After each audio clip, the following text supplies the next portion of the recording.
সূচক পতন দিয়ে শেষ হয়েছে ঢাকা স্টক এক্সচেঞ্জে সপ্তাহের প্রথম কার্যদিবসের লেনদেন। সার্বিক সূচক ডিএসসি এক্স 58 পয়েন্ট কমে দাঁড়িয়েছে 4,939-এ। বেচা কেনা হয়েছে 412 কোটি টাকার। লেনদেনে অংশ নেওয়া প্রতিষ্ঠানগুলোর মধ্যে দর বেড়েছে 38টির, কমেছে 313টির, আর অপরিবর্তিত আছে 41টির দর। এবার বাজার নিয়ে বিশ্লেষণ শুনবো ব্র্যাক ইপিএল স্টক ব্রোকারেজের। আজ ডিএসএক্স ইন্ডেক্স ক্লোজ হয়েছে 4,939.59 পয়েন্টে, যা গত বৃহস্পতিবার থেকে 58.96 পয়েন্টস কম।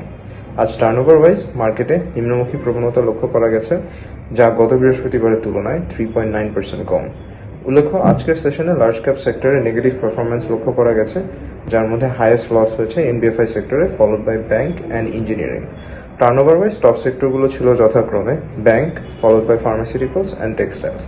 আজকের সর্বাধিক ট্রেডেড স্টকগুলো হলো Orion Infusion Limited, Dominage Steel Building Systems Limited এবং সিটি ব্যাংক পিএলসি।